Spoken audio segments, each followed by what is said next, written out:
Hello, and thank you for tuning in to this Monday edition of Born to Be a Star. What a weekend. So much to do. We were lucky enough to be able to eat Blimpie on Sunday, and we enjoyed it. I love spending quality time with my family. It's the most important thing to me in the world. You work hard so you can play hard, and you try to focus and try to be the best version of yourself you can be at work all week so you can play all weekend. I'm happy that God has finally given me the opportunity to have an employment where I don't have to work on the weekends and I'm not sacrificing time that I could be doing nothing on Saturday and Sunday. Miserable. I don't know how people work on the weekends and I don't want to, and I don't think I ever want to do it again. But they do, and those that do, may God be with you, because I don't know how you do it. It's tiring. Like, I literally, before going into this new field of insurance, I literally had to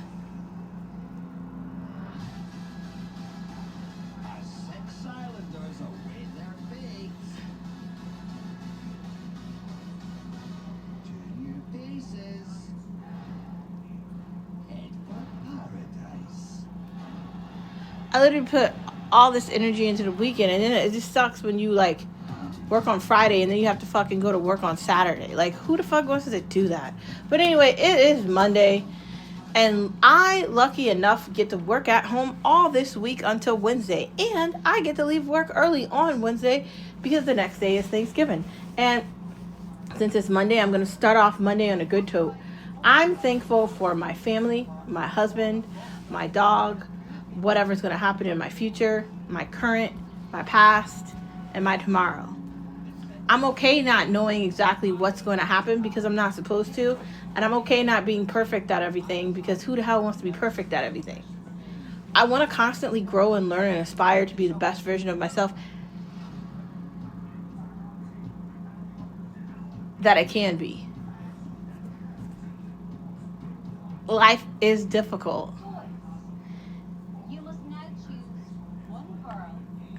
And in order for us to sustain happiness and sustain freedom and sustain energy, we have to love ourselves.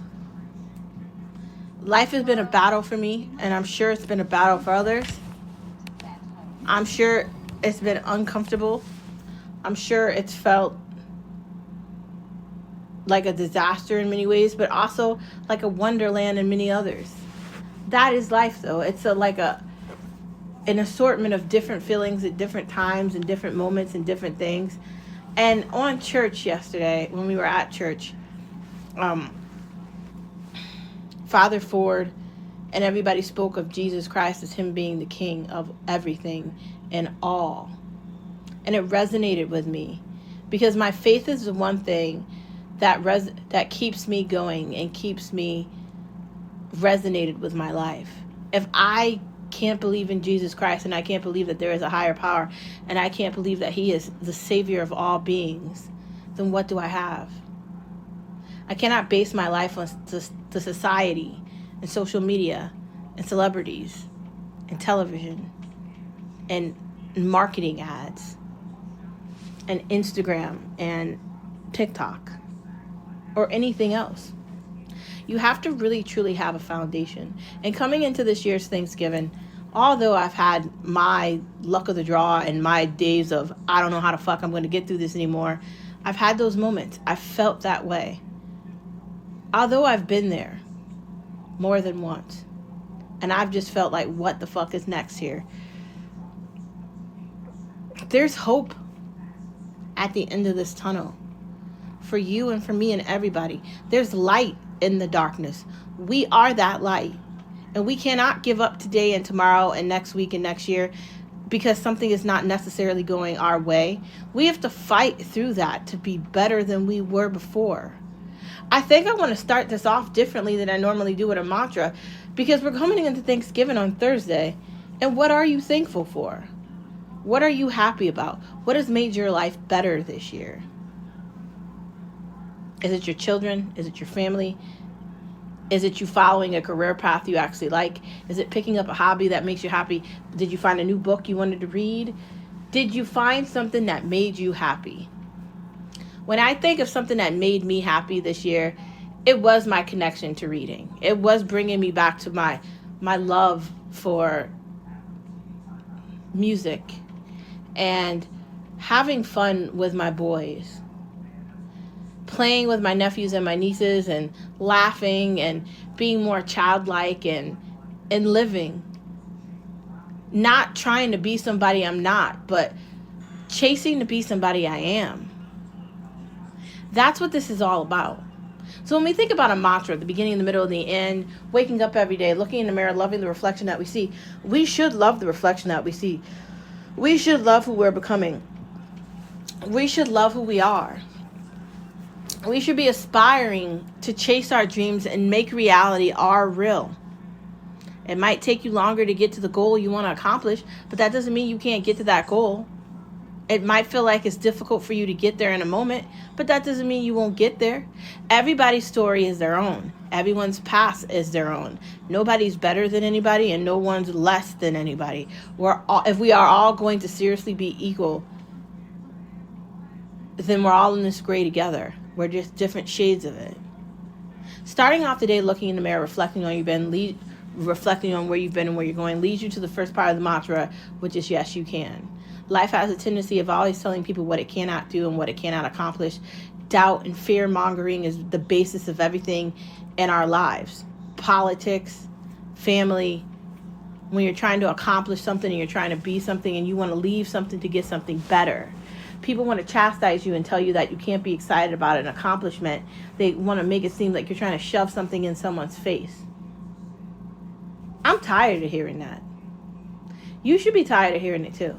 Why can't you be happy because you accomplished something and you succeeded? Why can't you be happy because you have something that you wanted and you made it yours? Why are you not saying, yes, you can read, write, color, draw, think, create, play the flute, the violin, the cello, the clarinet, the guitar, the drums, the saxophone, write a mystery, draw a comic book, sing in a choir, sing solo, create something, find a new show you want to watch on Netflix. Why can't you start a new relationship? Why can't you end a relationship that's bad? Why can't you start again? We're never stuck.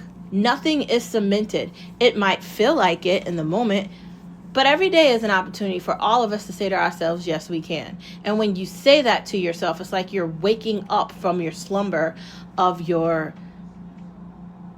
irrationalness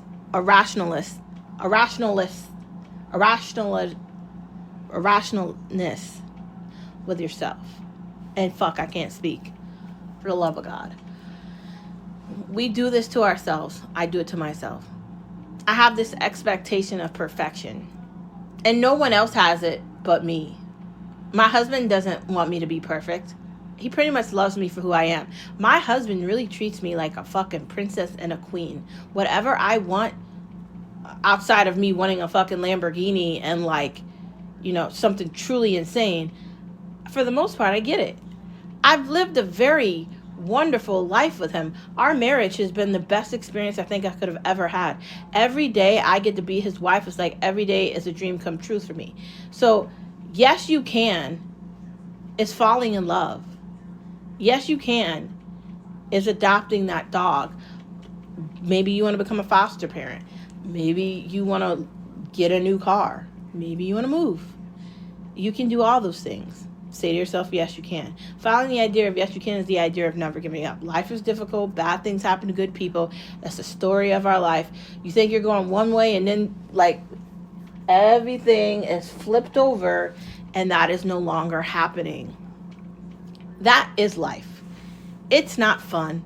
It's funky. And although we're experiencing that all together, we should find a way to get through the darkness, resonate the light on each other, and understand that we are the light in the darkness. The only way we're going to get through this chaos is together. Now, I know a lot of people want to not trust others and they want to be solo with everything, and that's fine. But that's not going to lead you to the light. And I know some people want to hide their pain and they want to hide things that they're going through because they don't want to ask for help. I just said my husband has no expectations for me. He treats me like a princess and a queen since the beginning until now. There's nothing I've ever wanted that I cannot have. There's nowhere I've ever wanted to go that we have not gone. There's nothing I've ever wanted to eat that we have not eaten. And there's nothing that I've ever wanted to see that we have not seen. Some people look at stuff and think that that matters. I look at life. Never giving up is reminding myself of what I'm fighting for. Us. I'm fighting for tomorrow. Because there are people in this world that don't want us to have one. There are going to be difficult times in your life. There's going to be times where shit just doesn't work out the way you want it to. The whole polycystic ovary story that I've told you over and over and over again, that really broke my soul, right? The one thing you want to do as a woman is get married and have kids, and me finding that out and then having it splinter basically a big part of an important part of my life sucked. And then still dealing with it now still sucks. But that doesn't mean I'm going to stop. That means I'm going to find another way. Even though you deal with difficulty, that doesn't mean you just fail and just fold inside. That means you find your strength and your confidence and your courage. And you hold. That is the idea of never giving up. There are doctors and nurses and EMTs and firefighters and Army Reserve, National Guard, ICE Patrol and Border Patrol and police officers and a lot of people sacrificing everything to protect us. And don't we want to do that for them too? Isn't it our responsibility to work together to make this a better world to live in? We are all yet gray together, yet versions of the same color, just a different tone. We are all human beings and people. And when you take the time to treat another person like they're a human being, and you recognize that you might need to be that light for them, or that you might need their light for you, we are doing what we're supposed to do as humans.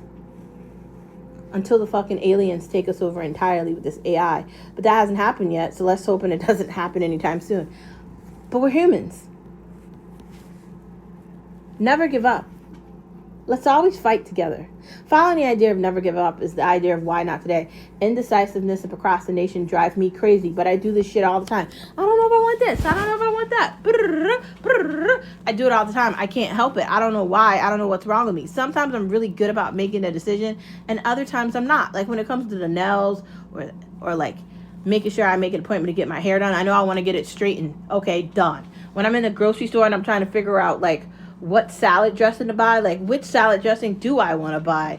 Like last week I was in the grocery store with my husband would Skip on Sunday or Saturday or whatever, and we were in the fucking salad dressing aisle, and I was there for like 10 minutes trying to figure out which salad dressing I wanted, and he was getting really irritated. He's like, make a decision. And I'm thinking, but if I make the wrong decision, I'm stuck with the salad dressing, and what if I don't like it? So you got to stop doing all that shit. Just make a decision and live with it.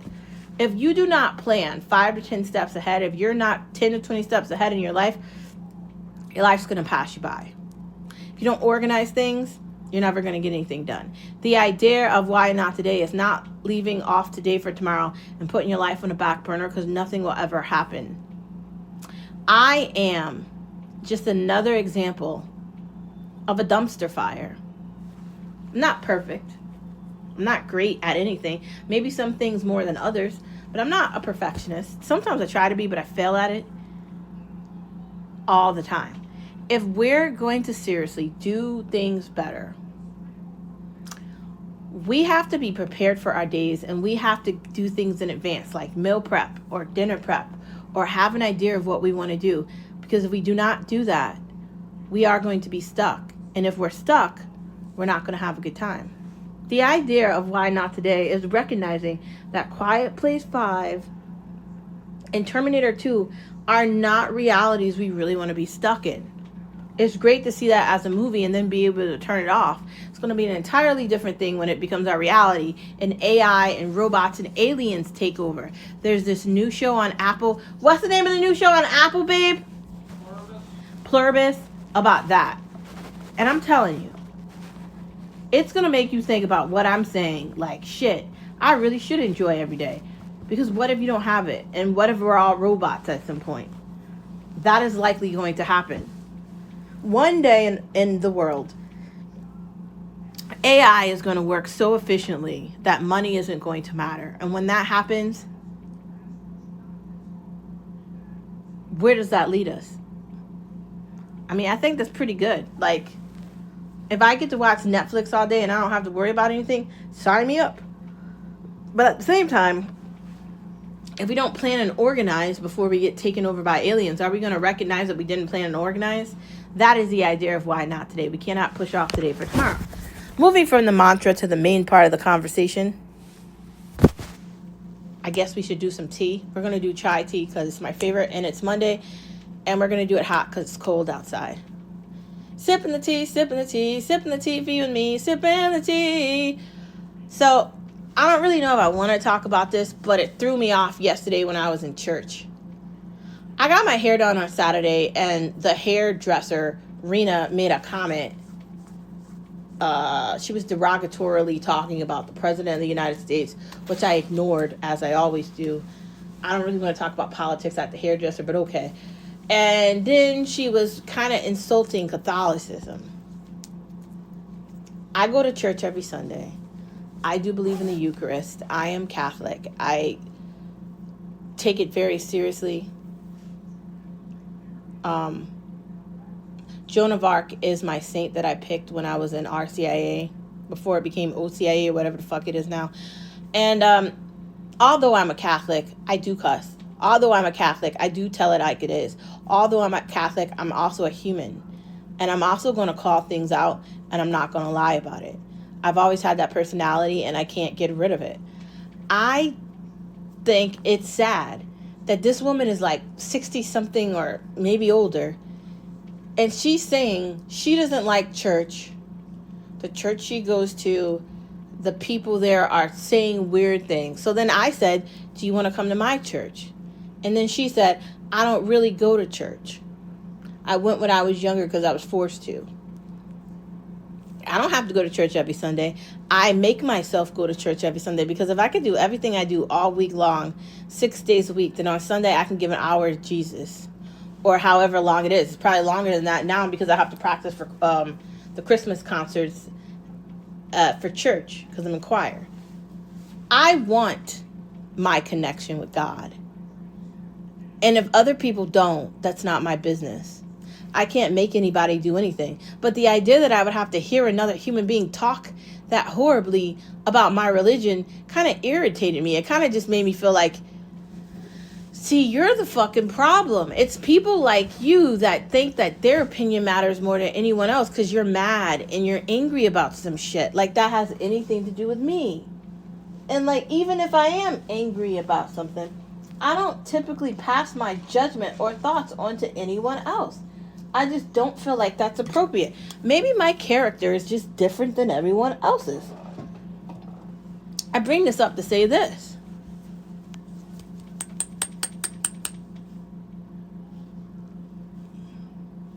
Just because one person doesn't like something about religion doesn't mean that that should let you stop you. When I was in church on Sunday yesterday, one of the children of a family member that I'm very close with at church, she fainted during church. And we were singing. And I started crying because I thought something was wrong with that child. And I was just thinking in my head, God, please don't let this happen here. So I started crying. And the woman next to me, Margot, was crying because her father had died recently. And I hugged her and I told her she didn't have anything to worry about. And in that moment, I sort of forgave Rena. You know, she's not in her right mindset about church or God, and she's fallen from church, and it's okay. But I can't fall. Even if we recognize that someone else isn't doing something that we understand, we can't lose ourselves in that because other people have different opinions. She started talking about politics, and I kind of just listened, and everybody thought she was funny, but I kind of thought that was inappropriate too. Even if you don't like whoever's in charge of whatever, you don't need to be disrespectful about them. There's a lot of things I don't like about the world, but nobody would know it because I don't say it in a way where they could recognize it. You have to understand your environment, and I think a lot of people don't. I think a lot of people are comfortable in being morons. So I think the first part of the T is, don't let anyone chastise and make you doubt what you believe in, because they believe in nothing. She made a comment about all the child molesters in Catholicism, and so I made a comment right back to her. I'm like, what about all the Baptist ones? And then she said, they're all gross. And I said, depends on how you look at it. I'm not going to back down from someone chastising my religion and my belief. I don't care if there were disgusting Catholics in the history of Catholicism. Like, part of me cares, but another part of me understands my thought and my belief and my faith in Jesus Christ is far bigger than what happened in that way. Now, am I upset it happened? Of course. Do I want there to be some sort of responsibility for that and what has occurred in the past? Yes. But do I think we should let that dictate all of our morals and values for religion in Jesus Christ? No. I'm not trying to force religion on anyone. That's not my job. I am a child of God, and so when I walk, He walks beside me. I'm not looking to fit in. I fit in.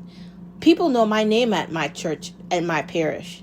They know who I am in the grocery store. They know who I am in all the stores in town. And when I see them, they know me. And you know why they know me? Because I am a part of the church. In my blood, in my heart, in my mind, in my soul. I'm not walking the walk and fake talking it. I'm being it. So when I hear somebody say something in opposition against everything I believe in, I allow them to do that. Because I went to church today or yesterday, and I'm going to church on Sunday. I'm going to go to church the Sunday after that.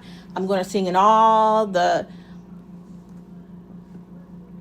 concerts that I have to be in. I'm going to be a part of the whole Easter thing with the Easter week. I'm going to do everything I do every year. I'm going to be a greeter, and I'm going to do every other thing that I do in the church.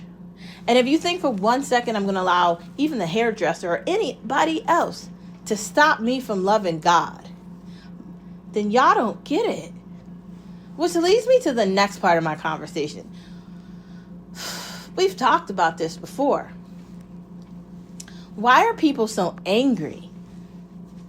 They're just mad and upset and irritated, and they say stupid shit, and you can tell something's wrong with them. What is wrong with the world where people are all in the fucking darkness, and they're negative, and they're depressed, and they're mad, and they're mean? Why? Why?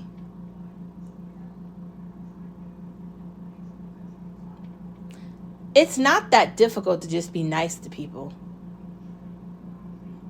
Yesterday, I was in choir, and I was kind of mad about the fact that Mary Ellen can't find my fucking, my music for Christmas to practice in. But I let that go. And then, I had this feeling of oh God, I hope she finds the music. I hope I can get back to where I was. But then when church was finished and we started practicing the Christmas songs, I remembered the words. And as we were singing, I moved my body. And it resonated in me that even if people are mad, even if people are angry, I can't be. Right? I can't let the darkness of the world fall into my light. Because there's people that need me to be the light. I have a responsibility not to allow myself to turn into the negativity I'm trying to run from. We all have that responsibility, brothers and sisters. There are negative, upset, mad people that are at this point in their lives, and they don't want to do anything. And they want to castigate everybody. And they want to tell everybody what they can and cannot do, what they shouldn't do. You should have done this, you should have done that. I did this, I did that. I'm telling you this because I want you to do that. We've all heard that. We've all been in a situation where we've heard somebody say some similar shit to us like that. Haven't you? Whether it's your friend or your parent or some teacher or some whack situation where somebody wants to tell you something because they feel like they did it. No. If you want to walk in the darkness and you want to be alone and you don't want anyone to be in and you want to be mean, good for you. But when you need something and you need someone, then don't expect anyone to be around. It's a two-way street. All these rich fucking people that want to be greedy and snob hobbers, that want to have their money and let it be their own, but they don't care about their own family members. All these poor people that want to be at the bottom of the barrel and don't want to have any energy and don't want to do anything, and they want to blame the world for their failure. It's both sides, right? The grass is not green on the other side ever. They both kind of have a responsibility to look at themselves, yet they never do. When you die, all the money that you have doesn't matter. All your cheapness doesn't matter. And everything you're doing to hold on to money and stuff isn't going to get you where. And for the opposite side, trying to get all this free shit, trying to live off the government, trying to get a handout, never wanting to accomplish anything, being a state addict, a government-funded fool, that's not going to help you either. You get one life to live, and if you're not going to live it, then you're basically dead when you're born, and you're just a zombie. Don't blame anybody for that when it happens. That's coming next. But moving on from the tea, let's get to the next part of this conversation, which is, what do you guys think about vampires? I think they're deadly, and I don't think we should mess around with them. Are boob jobs worth it? No, because if something happens, you've got like silicone in your boobs. Like, maybe if you have no titties, get them. But like, if you've got some titties, what do you need them for? Where do we buy bathrobes? I guess Amazon. Everything in color, because who the hell wants just black and white? Boring. If I'm not wrong, I'm right. I mean, basically. Resisting the sheep. I can't be a follower. I can't be one of these people that just goes along to get along and, oh, you're right about everything. I can't be that person. I'm a leader. I'm not a follower. I'm not going to agree with somebody I heavily disagree with, and I can't do it. Other people can. I can't. I am not a sheep. I'm not going to listen to one person, and I'm not going to believe him. There's so many elements of life where I just decided to just detach myself and just not become a part of things and to distance myself with shit that I don't agree with. And I'm okay with that. But moving on to watching things, The Long Walk. That sounds like Walk to Remember. Hopefully it's the same thing. Dead of Winter. Ooh, Good Boy. Torn Acres. A House and House of Dynamite. Ooh, that sounds spooky. Black Christmas 2. P2. And back to Pulp Fiction, because I never finished it, but I want to. We watched the new Conjuring over the weekend, and the fucking ending was horrible. And I was telling my husband when we were starting to watch it that some of it was probably going to be bad. And I feel vindicated in the fact that I was correct about that. It was bad. I'm glad we didn't waste our money going to the theater to see it. I don't really think anybody's going to the movie theater to see shit. But moving on from that, let's talk about eating things. We tried Blimpies on Sunday, and it was pretty fire. We had that for lunch. I had the spicy Italian. It was really good. He had the buffalo chicken. He liked it too. The morning routine. You got to have coffee, and you got to have something to eat. I typically drink a protein shake for breakfast. It's always good. Breakfast shouldn't be gross. Like, it should be something easy. You should be able to prep it in advance and make it in the morning. Prepping soups are easy. You just shove whatever you're going to put in a soup in a pan or a bowl or a crock pot. Shouldn't take a lot of time at all.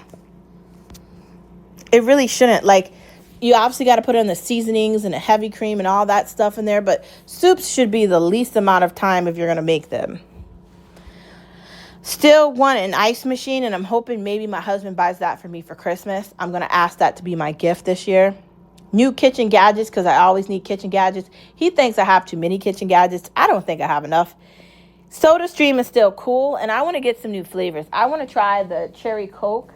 But I want like the diet ones. We'll see if we can find them. My friends, thank you for tuning in to this Monday edition of Born to Be a Star. Don't forget you're a star wherever you are. Hello, goodbye, good morning, good night, and ciao. Brothers and sisters, you, me, us, they, and them. Not only are we going to save the United States and the world and the galaxies beyond the galaxy, we are the beginning, the middle, and the end, omnipresent, just like Jesus Christ. Seen it before, seen it before. I'll see you tomorrow. Don't forget you're a star wherever you are. Bye.